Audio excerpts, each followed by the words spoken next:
Ẹ káàsán dókítà. Rọra sọ. Ẹ kú ọjọ́ mẹ́ta. Ìjọ kan pẹ̀lú bàbá. Ṣé wà ókè? Ẹ̀yin èèyàn mi nílé lóko lẹ́yìn odi mo kí yín o. Ṣé rí ìlera ní ọrọ̀? Yorùbá ló sọ pé ìlera lọ́rọ̀. Ìlera lọ́rọ̀. Kò sí nǹkan téèyàn ná sí ìlera ara èèyàn tí ó pọ̀ jù. Ṣùgbọ́n èyí tèmi ń ṣe yìí àwọn èèyàn lè mọ̀ value ẹ̀. Ṣùgbọ́n mo mọ̀ pé àwọn èèyàn kọ̀ọ̀kan mọ̀ value ẹ̀, àwọn èèyàn kọ̀ọ̀kan tó máa ń pè mí tó máa ń bá mi sọ̀rọ̀. Látìgbà tí èmi àti dókítà ti jọ máa ń ní ìfọ̀rọ̀wérọ̀ lórí àwọn àìsàn ara àti àwọn nǹkan tí a lè fi cure wọn. Ẹ rí i pé ibi tẹ́ ẹ tún ti rí wa lónìí ó yàtọ̀ díẹ̀. Mo kàn rí dókítà, wọ́n gbé kinní kan lọ́wọ́. Nǹkan tí wọ́n gbé lọ́wọ́ yẹn ò yé mi. Wọ́n sáré nǹkan ń gbùngbù báyìí. So mo wá ní kí leléyìí o, wọ́n wá sọ fún mi, mo wá ní òkè. Níta ẹ sọ fún mi etí mi nìkan kọ́ ní ó gbọ́ o. Ẹ jẹ́ kí n súré ya àwọn nǹkan kan. Wọ́n tó wá ní àwọn nǹkan kan míì tó wà táwọn tó fẹ́ ṣàlàyé fún wa. Torí pé gbogbo ẹni tó bá wà láyé tó wà láàyè ìwọ lórílẹ̀ ayé wà. So àwọn nǹkan kéékèèké míì ló dé ń pààyàn dànù. Téèyàn bá dẹ̀ ti lọ nìyẹn mo lówó kan. Gọ́fúnà Ondo State Akérédolú ló ti kú báyìí sí. Èsì dáná wálé kíní kan Gálínà Abba àbí kan former Senate kíní òun náà ló ti kú. Iṣẹ́ rí kì í ṣe pé à ń fi kú yẹn yọ̀ wọ́n. Ṣùgbọ́n téèyàn bá tiẹ̀ máa kú náà kó má jẹ́ káyé ó sọ òdì ọ̀rọ̀ sóhun. Tó máa lọ sọ wípé ìgbà tí ò ní mójútó ra wọn, ìgbà tí ò ní ṣe kinní kan, ìgbà tí ò ní ṣe kinní kan, ó bad. So tí a bá wá rí ẹni tó lè fún wa ní àǹfààní láti mọ̀ pé ok tá a bá ṣe báyìí ní nǹkan tá à ń rí ojoojúmọ́ pé ó sì lè tó jẹ́ ìtúsílẹ̀ fún àrùn tó bá ṣe wá ní àgọ́ ara wa. So òun ni mo ṣe wá bá dókítà láàárọ̀. Dókítà tẹ́ ti mọ̀ bí ẹni mowó ni ṣùgbọ́n màá tún ní kan dárúkọ ara wọn. Dókítà ẹ bá mi dárúkọ yín. Ẹ káàárọ̀, ẹ káàsán, ẹ káalẹ́ ní gbogbo ibi tẹ́ ti ń gbọ́ mi o. Èmi ọmọ yín náà ni Dr. Odúwọlé Kẹ́mi. Lénìí èmi ni mo rí bàbá ni mo ní ó dáa. Mo wá gbé nǹkan kan dání ní wọ́n ní ká sọ̀rọ̀ pa pé kí ni ohun tí mo gbé dání kó lè wúlò fáwọn olólùfẹ́ hàn. Èmi ni mo wá ní irọ́ eléyìí ní sọ̀rọ̀ pa ẹyọ kan. Nǹkan mẹ́rin la máa sọ lénìí táwọn èèyàn tán ò dẹ̀ mọ ìwúlò ẹ̀ láàrin ra wọn. Kíní tó wà lọ́wọ́ mi là ń pè ní igi kan wà àwọn Yorùbá máa pè ní igi osè. Igi osè. Baobab náà ń pè ní English. Ọ̀pọ̀ èèyàn ló mọ̀ wọ́n ní ó wà very spiritual bẹ́ẹ̀ ni ìbẹ̀yìn àgbà o. Igi osè náà ń pè ní Adansonia digitata ní Latin.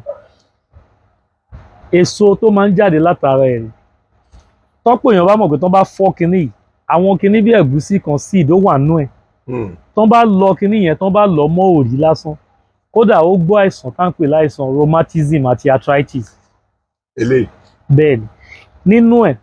bọ̀ wá gbìyànjú àti fọ̀ pẹ̀lú òkúta ni toró le gan bàbá yìí náà ẹ̀ dìímú. Kò ṣeé fọ́ pẹ̀lú kinní wọ́n máa fọ́ pẹ̀lú òkúta gidi. Tán bá wá fọ́ kinní yìí kódà kóró inú ẹ̀ tó wà ń bẹ̀ téèyàn bá mu pẹ̀lú oyin ó gbọ́ àìsàn tuberculosis ikọ́ òtúlu àbí ikọ́ ọ̀fẹ́. Bẹ́ẹ̀ ni pẹ̀lú àṣẹ Ọlọ́run kódà àwọn kóró inú ẹ̀ bó tún ṣe wà yìí ó ní àwọn kóró tó yẹ pé tán bá dà pọ̀ pẹ̀lú àwọn nǹkan míì ó ń treat high blood pressure bó tún ṣe wà yìí pẹ̀lú diabetes ìtọ̀ ṣúgà nínú kóró tó wà nú ẹ̀. Tí ó bá ṣe pé ibi ta wà ọgbà wa láyè ni ta bá fọ́ kinní bàbá àárín nǹkan kódà àwọn ọ̀pọ̀ ló wà náà àwọn èèyàn tó yẹ pé wọ́n bímọ tó wà premature kí ni Yorùbá ń pè àwọn ọmọ tí ò tọ́jọ́ kan tó bí wọn tí ò tó ṣù tó wọn máa ṣe bí arìndìn àbí kíní ẹni kan lọ wá èso igi baobab ìyẹn igi osè èso yìí pẹ̀lú àṣẹ Ọlọ́run kóró inú ẹ̀ kán lọ kán bá lọ tán kán wá fòfò olókùn á máa sọ̀rọ̀ nípa àyẹ̀ ń sìn kán máa fún wọn pẹ̀lú oyin pẹ̀lú àṣẹ Ọlọ́run àwọn ọmọ náà àgbàdùn ìyẹn fẹ́lẹ́ yìí. Bẹ́ẹ̀ ni bàbá kàmú yẹn sẹ́gbẹ́ kan. Àwọn Alhaji Barrister ní ipa tí ẹ ń po ṣe ara ló fi ń san kò tún jẹ ó ṣe oòrùn ó lè pọ̀ pa tí wọ́n ń pa tí wọ́n máa lọ pa díẹ̀. bẹ́ẹ̀ ni ara ló fi ń san, ara ló fi ń san kì í rù. èyàn tó fi sọ́ngbà yẹn wọ́n ti mọ̀ pé bó ṣe wà ó gan fún rẹ̀ èso ẹ̀ gan kódà ìwọ tó fẹ́ pa gan pẹ̀lẹ́ṣẹ̀ bí ìgbà tó ń dara ẹ láàmú ni ó tó bẹ́ẹ̀ ara ló fi ń san ìwọ fún rẹ̀ ó ń dùn ẹ ẹni kéèyàn wá ń ṣe kó gba ara ló fi ń san lọ́nàrí èso ẹ̀ kìí ṣe gí ara ló tún fi ń san kí ní ìlànà bàbá wọn máa ń pè ní omi ṣòro omi ladùn omi ṣòro ìyẹn blue alum ọ̀pọ̀ èèyàn ní ọmọ àwọn obìnrin á ní àwọn ò rí nǹkan oṣù àwọn ò rí kinní kan ayé blue alum nìyẹn òun náà tó pè ní alum dúdú bẹ́ẹ̀ ni bàbá alum ni ọ̀pọ̀ kódà ẹlòmíì ò rí white alum yẹn èmi ò rí o white alum yẹn ni mo mọ̀. ohun tí gbogbo ayé mọ̀ lélẹ́yìí ohun tí gbogbo ayé mọ̀ rí eléyìí ni mo mọ̀ ní alum dúdú rẹ̀ kódà wọ́n máa ń pè ní omi ṣòro Yorùbá mi lè má dà bọ̀ omi ṣòro omi ladùn ni mo mọ̀ sí omi ladùn omi ṣòro bẹ́ẹ̀ ni ojú òun lélẹ́yìí wẹ́líwẹ́lí. tó bá sọ fún ọ̀pọ̀ pé yàtọ̀ sí pé kéèyàn ló lè bí antibiotic eléyìí lè ran àwọn obìnrin tó ń wá nǹkan oṣù lọ́wọ́ tó bá mu àwọn bàbá yẹn láyé ìgbà yẹn wọ́n á mú nǹkan méjì wọ́n á mú funfun àti blue wọ́n wá mú odindi atare wọ́n á yọ páàdì ara ẹ̀ kúrò wọ́n wá mú kóró inú ẹ̀ atare fún rẹ̀ ó ní àwọn properties kan tó yẹ pé láàárín ẹ̀ kódà tí nǹkan oṣù ò bá jáde ó máa force obìnrin náà láti menstruate òun fún rẹ̀ àwọn bàbá yẹn ò ní lò ní odindi bẹ́ẹ̀ wọ́n máa jó ni torí kí ni obìnrin míì ní ulcer obìnrin míì dẹ̀ ní high blood pressure tẹ́lẹ̀ bá dẹ̀ pọ̀ jù ó máa ń trigger high blood pressure àwọn bàbá yẹn wá mú mẹ́ta yìí pọ̀ wọ́n á wá mú un tó ń pè ní kọ́hún blálà kọ́hún blálà yẹn strong potash wọ́n á wá jó mẹ́rin pọ̀ àwọn èèyàn máa gbọ́ àkílẹ̀ tó ń jó lóòótọ́ ẹni tó bá jẹ́ muslim àbí kíra ní àbọ̀ tí ń ṣoògùn àbí ìrọ̀ oògùn kọ́ o wọ́n jó wọ́n wá jó ìjó ẹ̀ ojú pé effect wọn fẹ́ kó pọ̀ jù. ṣé mẹ́rẹ̀ẹ̀rin ni wọ́n ó jó mẹ́rẹ̀ẹ̀rin wọ́n wá jó wọ́n lè jó ilé náà àwọn ilé náà ṣe jó. bàbá pẹ̀lú àṣẹ Ọlọ́run wọ́n á jó pẹ̀lú àṣẹ Ọlọ́run tó bá jó mẹ́rẹ̀ẹ̀rin tó bá di powder wọ́n máa fi fọ́ọ̀kọ̀ mu ẹni tó ní ọ̀sà nìkan ni ò lè lò pẹ̀lú àṣẹ Ọlọ́run láàrin ọ̀sẹ̀ kan àbọ̀jọ́ mẹ́wàá nǹkan oṣù obìnrin náà jáde ìyẹn fún eléyìí látún sọ̀rọ̀ lórí alum bàbá ká tún kò ń bẹ̀ kíní kan wà púpọ̀ náà Yorùbá ò mọ tó ń pè ní fùfú olókùn. a ti sọ̀rọ̀ ẹ̀ náà níjọ́ ní. a sọ̀rọ̀ débẹ̀ bẹ́ẹ̀ mi ì mú dání ọ̀hún rí tí wọ́n bá sọ fún ẹlòmíì pé ohun tí mo mú dání yìí kódà ó wà lára nǹkan tó ní phytonutrient tó ní agbára jù ó ní macronutrient ó dẹ̀ ní phytonutrient. ní fùfú olókùn. bẹ́ẹ̀ ni bàbá ara àwọn phytonutrient ẹ̀ bóyá wà ó contain zinc máa ń help most ọkùnrin míì tí àtọ̀ ẹ̀ tó bá ní problem azoospermia àbí oligospermia táàtọ̀ òkì kíní ìyá lò. àwọn àtọ̀ tó máa ń sọ pé kò ní jọ bẹ́ẹ̀ ni kì í ṣe lẹ́gbẹ̀ẹ́ fùfú olókùn ó kàn lè dá lò wọ́n máa ń ha ara ẹ̀ báyìí ni tó bá ha báyìí tó ń rèé oògùn lélẹ́yìí kábíyèsí bọ̀ torí pé ẹlòmíì ò mọ̀ ṣẹ́rí kinní kan wà wọ́n máa ń pè bí ẹja báyìí ní octopus ó máa ń jáde lára nínú omi octopus yẹn epo ẹ̀rẹ́ epo tó wà lẹ́yìn octopus lélẹ́yìí òun làwọn olóyìnbó ń pè àwọn latino ń pè ní sepia officinalis ní latin òun lélẹ́yìí kódà bóyá wà ìtàn bá fi kún àwọn ewé àti egbò kan lóríṣiríṣi téèyàn bá ní infection ó máa gbọ́ kódà tán bá ní èèyàn ní àìsàn ojú bàbá tán bá lọ wá ewédú tán lọ tán mú kinní tán lọ mọ́ ewédú tán wá mú ginger àti garlic tán lọ gbogbo ẹ̀ pọ̀ kán wá bu omi ọsàn wẹ́wẹ́ kán fi ṣe oògùn yìí kódà ẹni tó ní cataract àbí glaucoma ó máa wò sàn. ara wọn cataract. bẹ́ẹ̀ ni bàbá onítọ̀hún kó gbìyànjú ọ̀sẹ̀ tó bá ti mú nǹkan ẹ̀ṣí bí méjì láàárọ̀ àtàlẹ́ tó bá ti fẹ́ ṣá toró omi ọsàn wẹ́wẹ́ ló fi ṣe garlic dẹ̀ wà nù ẹ̀ tó gùn yẹn bá ti fẹ́ ṣá kó tún ṣe míì kó wá ṣe bẹ́ẹ̀ oṣù méjì tó ń lò garlic méjì ti tó ginger méjì ti tó eléyìí ẹyọ kan kó há sínú ẹ̀ pẹ̀lú ewédú kó sè é kó wá fomi ọsàn wẹ́wẹ́ bíi 1.5 litre ọsàn wẹ́wẹ́ kó fi sè é lágbo kó máa mu ṣíbí méjì tó bá ti ń dọ̀sẹ̀ kan tó ti fẹ́ máa change taste kó ṣe míì that means kó ṣe bí ẹ̀ẹ̀mẹjọ kó ṣe bí oṣù kan àbóṣù méjì á dúpẹ́ fọlọ́run ìwòsàn tó pọ̀ ni kódà láàárín nǹkan míì tá à ń lò fún oògùn ọ̀sà sepia officinalis wà ń bẹ̀ fòfò olókùn ó wà nù tá a fi ń lò bàbá àwọn nǹkan àǹfààní pọ̀ tó yẹ káwọn ọmọ Yorùbá kán máa jẹ tó yẹ pé lóríṣiríṣi mo mú kinní kan dání kí lélẹ́yìn bàbá. ọmọ ayò lélẹ́yìí.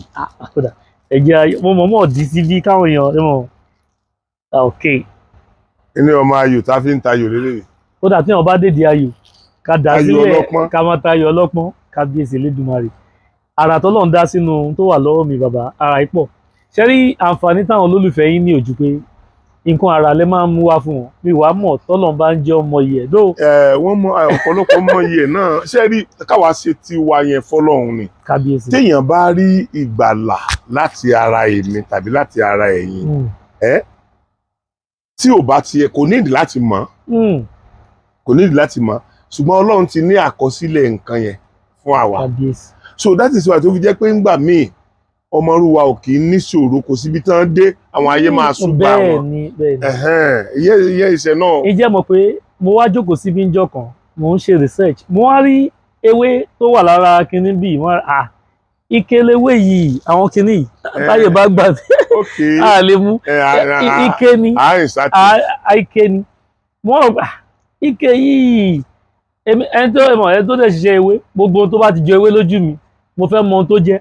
ewé yìí tán fi ṣe ike yìí ó jọ ewé kan tá à ń pè ní Africa Paketiana ìyẹn ewé ọgbọ́ ẹlòmíì dẹ̀ kí tó sọ̀rọ̀ ń pa ọmọ ayò ni mo fẹ́ sáré sọ yìí. rọra yí kiri síbi ìdí ẹ̀ kó ká fi wò kọ́ ewé ọgbọ́ náà ni bọ̀ eléyìí àtàwọn òyìnbó ẹ̀ tí wọ́n fi kíní ṣe lélẹ̀ tí wọ́n ń pè ní ewé ọgbọ́ náà ni ọ̀yá padà sílé. ni mo wá jókòó ọ̀rọ̀ méjì lẹ́ ń sọ papọ̀ ẹ ti sọ ọ̀rọ̀ ọmọ ayò ìdílé tán ni mo kàn fẹ́ kí àwọn olólùfẹ́ yín kàn sáyé jàǹfààní eléyìí ẹlòmíì á máa wọ pé ọmọ 20 years ọmọ 30 ẹwọ́ bàbá tó jókòó sí mi sí ọmọ 70 àbí kíní mo jókòó bí eré bí 50 èèyàn á rí mi mo lè fẹsẹ̀ rìn láti bí ìdé challenge àwọn èèyàn á béèrè pé dókítà kò ń rẹ̀ yín ni àbí kíní no ọmọ 20 àdẹ̀lẹ̀ ó máa rẹ̀ láti rìn débi báyìí láti bí síbẹ̀ yìí kí ló dé ìjẹ́ mọ̀ pé ewé ọgbọ́ yìí ayé ìgbà yẹn làwọn bàbá máa ń lò bíi sàgbàdéwé. ewé ọgbọ́ yìí. bẹ́ẹ̀ ni bàbá kéèyàn lọ ọjà kó má lọ ọjà kó wá ewé ọgbọ́ tútù kó gbó kódà nínú tọ́lọ́hún ṣẹ̀dá tó fún wa láǹfààní ẹ̀ tó dáa téèyàn bá ní ewé ọgbọ́ lẹ́gbẹ̀ẹ́ tó bá lòun lọ hospital òun fúnra àti ìdílé ẹ̀ níṣòro ni mi lè sọ tó bá jẹ́ tọ́lọ́hún. ọmọ aláwọn bàbá yẹn ń lo sàgbàdéwé láyé ìgbà yẹn kí ló ń jẹ́ sàgbàdéwé ewé ọgbọ́ ẹni kan lọ bèrè kódà blood tonic tó ní agbára àwọn èèyàn dárúkọ ugu ẹ̀fọ́ ni òun náà dágbára ó fún wa ní vitamin lóòótọ́ àmọ́ tó bá ní ẹ̀jẹ̀ pé ò ní ẹ̀jẹ̀ lára mo tún sọ fún yàn lénìí kó lọ wá ewé tó ń pè ní African Paketiana ewé ọgbọ́ kó gbó pẹ̀lú milk kó mu kó ṣe bẹ́ẹ̀ láàrin ijọ́ mẹ́ta kì í ṣerú ẹni bẹ́ẹ̀ ló máa lọ gbẹ̀jẹ̀ lọ́sítù. ewé ọgbọ́ lásán bẹ́ẹ̀ ni bàbá kéèyàn gbó pẹ̀lú oògùn ni bàbá agbára pẹ̀lú kí lára máa fi gbó yẹn. kó bá gbó tán kó dá mílìkì sínú ẹ̀ kódà bàbá á wá dúpẹ́ ó tún wá ń jẹ́ kí ọmọ 50 kó máa live á dàbí ọmọ kódà kéèyàn fẹ́ look younger than his age kó fẹ́ máa look younger ju ọjọ́ orí ẹ̀ lọ ewé yẹn ni kó lọ wá mi wá kó kàn máa gbó kó máa mú bàbá kódà òun gan á dúpẹ́ mo kàn yán yẹn sọ orí ọmọ ayò láwà. bẹ́ẹ̀ni. àwọn lóòótọ́ àwọn èèyàn rí ọmọ ayò eré làwọn ayò ṣe lóòótọ́ eré làwọn bàbá wa fi ń ṣe ń gbà ẹ̀ ìyẹn nígbà tí àlàáfíà ṣì ń jẹ́ àlàáfíà ọ̀hún jẹjẹkújẹ bàbá ọmọ ayò bó ṣe wà yìí ó ní àǹfààní tó yẹ pé kódà òun fún rẹ̀ ìjẹ́ mọ̀ pé wọ́n lè extract oil kù látàrí bẹ́ẹ̀ ni tó bá fọ́ kínní kóró sì wà nú ẹ̀ kóró mì nú ẹ̀ tó bá lọ ó ní báwọn òyìnbó ṣe ń ṣe láyé ìgbà yẹn tó bá lọ kódà ibi ìyàwó gan lè ṣe é tá máa lọ tá máa extract ẹ̀ pẹ̀lú òrì téèyàn bá ní arthritis àbí rheumatism àbí rúgurúgu ẹni kó máa fi wọ ó máa lọ kóró inú ẹ̀ kódà láyé ìgbà yẹn téèyàn bá ní chicken pox àwọn àìsàn kan wà tó ń pè ní ìta àbí bàbá tó máa múyàn gbogbo ara bí nǹkan tó máa so mọ́ èèyàn chicken pox àbí kíní bàbá ayé ìgbà yẹn kíní ìlà àwọn bàbá wa ń lò lóòótọ́ wọn lè ní kó máa yí tàgìrì káàkiri nínú ilé àmọ́ àṣírí pọ̀ nu ọmọ ayò òun náà ṣe lérò là ń fọmọ ayò ṣe kódà kóró inú ẹ̀ lásán kéèyàn ṣe pẹ̀lú para ó máa fi para ó tún gbọ́ chicken pox bẹ́ẹ̀ ni ó gbọ́ chicken pox kódà ẹni tí ò lè bọ́bìnrin ṣe tí nǹkan ọmọkùnrin yẹn ti kú pátápátá táàrí inú ẹ̀ kóró inú ẹ̀ tó bá tún lọ pẹ̀lú àwọn egbògi míì tó bá mú pẹ̀lú ògì ara ẹ̀ á le abóbìnrin ṣe. tó bá mú pẹ̀lú egbògi mi ẹ mọ̀ fi pamọ́ fáwọn. Bàbá ṣe rí kó ronú ẹ̀ àwọn egbò ẹ̀ lóòótọ́ ó ní ohun táwọn ń pè ní ìvínga egbò ọ̀gbọ́lọ́ egbò ọ̀gbọ̀nọ̀ tó máa ń yọ̀ tá a tún lò fún nǹkan àtọ̀ so láwọn àwọn nǹkan bẹ́ẹ̀ tó bá mu egbò wà táwọn ń pè ní wòwó tó bá gun pẹ̀lú àwọn nǹkan bẹ́ẹ̀ wọ́n lè fòfó lókun sí pẹ̀lú àṣẹ Ọlọ́run ara ọkùnrin á gbé ẹ̀rí bẹ́ẹ̀ gbogbo ẹ̀kọ́ ni àwọn bàbá yẹn kọ̀ ní kéèyàn máa ẹ̀yin àgbàlẹ̀ tá a bá dé ibì kan ká máa sọ̀rọ̀ ìyẹn ló fà á kódà asthma ó gbọ́. Ikọ̀ asthma. Bẹ́ẹ̀ ni kíní yìí òyìnbó gan ní research tó yìí ń lọ lọ́wọ́lọ́wọ́ ní China àwọn òyìnbó ń wá bọ́n ṣe máa convert eléyìí fún rẹ̀ tó máa di different tablet fún asthma ìyẹn ohun tá à ń pè ní bunduk nut seed lẹ́wọ̀ lọ́wọ́ mi ọmọ ayọ̀ ọlọ́pọ́n tẹ́ bá lọ sórí tẹ́ bá bunduk nut seed òun ló ń jẹ́ ọmọ ayọ̀ ọlọ́pọ́n lédè English là ń pè ní bunduk nut seed òun náà ń pè ní cisamplina bunduk ní Latin so bí wọn bá wá gbé cisamplina dání sí àwọn òyìnbó ti ṣiṣẹ́ lọ lórí ẹ̀ lórí arthritis lórí rheumatism lórí asthma àwọn bàbá wa dẹ̀ ti ń lò ń gbà náà ṣe lérè là ń fọmọ ayò ṣe kì í ṣe pé kakàn táyò irọ́ o wọ́n fi ń sọ pé kódà kí ìta àbí nǹkan míì má ọmọ wọ́n lè fọ kán lọ pẹ̀lú òrì àbí nǹkan míì kó dẹ̀ di oògùn àwọn bàbá yẹn ti ṣiṣẹ́ tó lọ lórí kínní kódà ẹ̀tẹ̀ tó ń pè ní leprosy láyé ìgbà yẹn kínní ìwà àánú tó fi ń wòsàn òun ló ṣe ń ṣiṣẹ́ fún chicken pox òun lélẹ̀ kódà infection oríṣiríṣi àwọn ọkùnrin míì tó ní urinary tract infection tán bá mú kóró inú kínní tán bá lọ kódà tọkùnrin yẹn bá lẹ́mìí tó lè mú nǹkan tí yóò kọ láti lọ toilet tàbí kínní pẹ̀lú omi ọsàn wẹ́wẹ́ pẹ̀lú àṣẹ Ọlọ́run àtọ̀sí á lọ bàbá àṣírí pọ̀ lórí àwọn nǹkan yìí so ẹ má jẹ́ aṣọ ojú bẹ́ẹ̀ lọ. ẹ ṣe dókítà sẹ́rí mo kàn dúpẹ́ lọ́wọ́ yín ọ̀pọ̀lọpọ̀ ìgbà ni mo máa ń dùn pé nǹkan tí ẹ̀yin kọ́ láti fi live lélẹ̀ tí a dẹ̀ decide láti máa fún àwọn èèyàn lọ́fẹ̀ẹ́ kí n kọ́kọ́ mọ́ gbàgbé eléyìí ọ̀pọ̀lọpọ̀ àwọn èèyàn náà ni wọ́n ti dúpẹ́ lọ́wọ́ mi ní gbogbo àtà máa ń gbé yín wá tí àwọn ẹlòmíì ti pè yín tí Ọlọ́run ti lò yín fún wọn tẹ́ ti bá wọn ṣe wọ́n tí náà dẹ́dọ̀. púpọ̀. mo máa sọ fáwọn èèyàn pé mi ò ń polówó oògùn polówó èèyàn ṣùgbọ́n nígbà míì àwọn nǹkan kéékèèké kan wà tó lè wúlò fún èèyàn tí ó dìgbà téèyàn bá lọ run gbogbo ohun tó ní láyé sórí ẹ̀ tọ́jà yìí wípé gbogbo nǹkan tó fẹ́ lọ fi owó iye tó ní láyé rà yẹn náà nǹkan wa bíi méjì mẹ́ta náà ni wọ́n mú papọ̀ tí wọ́n fi ṣe so mo dúpẹ́ lọ́wọ́ yín gan ojú òní tì yín Ọlọ́run Lédùmarè kò ní jẹ́ ká yára wa ṣé mo kàn fẹ́ ẹ̀ tún bá mi tún sọ nọ́mbà lẹ́nu ètò àmì torí àwọn ẹlòmíín sẹ́yìn pé ọ̀pọ̀lọpọ̀ àwọn èèyàn ẹlòmíín ò tí ì wo àwọn tá a ti ṣe lọ rí eléyìí ní ọ̀kọ̀ọ̀kọ̀ wò ní interview èmi pẹ̀lú yín so òun náà láǹfààní àti mọ̀ pé òkè nọ́mbà ẹni ẹ̀ rí tí bá tiẹ̀ ní nǹkan kan tó rú mi lójú mo lè béèrè so ẹ bá mi sọ nọ́mbà yẹn. Okay 070866655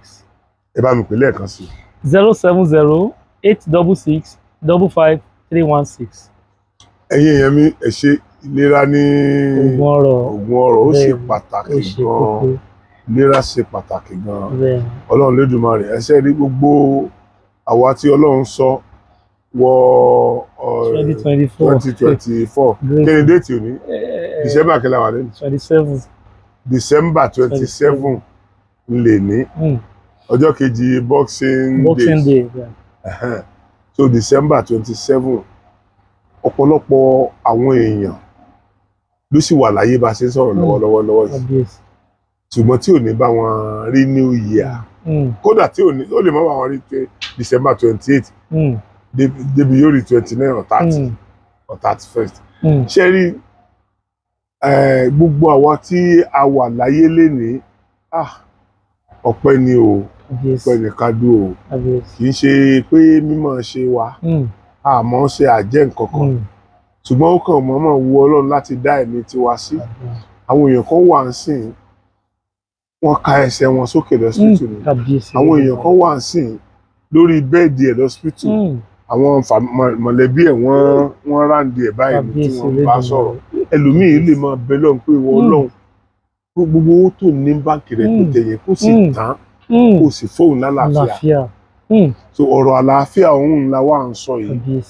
ká lè mọ̀ bó ṣe wà very very important tó ọ̀pọ̀lọpọ̀ nǹkan tó dẹ̀ ń pa wá yẹn kì í ṣe pé wọ́n fi ń ṣe wá nínú àwọn tá à ń jẹ nínú àwọn nǹkan tá à ń mí èémí tá à ń mí nínú ìrìn tá à ń rìn nínú ìṣekúṣe tá à ń ṣe náà ni àwọn nǹkan yìí ti ń wọlé sí àgọ́ ara wa gbogbo wọn náà ni ó sì jẹ́ pé tán bá wọlé nǹkan táwọn bàbá wa fi ń lé wọn jáde lẹ́sẹ̀kẹsẹ̀ ó wà so nǹkan yẹn náà là ń fún wa yìí ẹ̀yin èèyàn mi mo dúpẹ́ lọ́wọ́ yín Ọlọ́run Lédùmarè á mú wa wọ ọdún tuntun yìí gbogbo nǹkan tá a wá lé tá a bá nínú ọdún yìí Ọlọ́run ó ṣe ní ìdẹ̀rùn fún wa nínú ọdún tá a máa mú yìí ojú òní tì wá o ẹ mọ̀ pé wọ́n sọ pé Nàìjíríà lé lóòótọ́ ni Nàìjíríà lé o ṣùgbọ́n bí Nàìjíríà ṣe le tó yìí àwọn kan ò lówó rí àsìkò tó lé yìí ni wọ́n lówó tiwọn kí ló sọ pé tèmi àti ẹ ò lè rí bẹ́ẹ̀ so n tó important jù ni pé kì í ṣe pé wọn owó ti dé kíní kan no nínú lọ́wọ́ ẹni tí ò ní láti gbàfẹ́ tó ní so bí ó bá wu Ọlọ́run ó lè jẹ́ àsìkò tí gbogbo ayé ń pariwo pé òsì kọ́bọ̀ yìí ni wọ́n ṣẹ̀ṣẹ̀ máa rí tiẹ̀ sí bẹ́ẹ̀ lọ́lọ́ máa ṣe fún gbogbo wa ojú òní tí wa ẹ ṣé gan mo kí yín doctor thank you very much ẹ ṣé gan. àmọ́ àríyìn bá wà bá.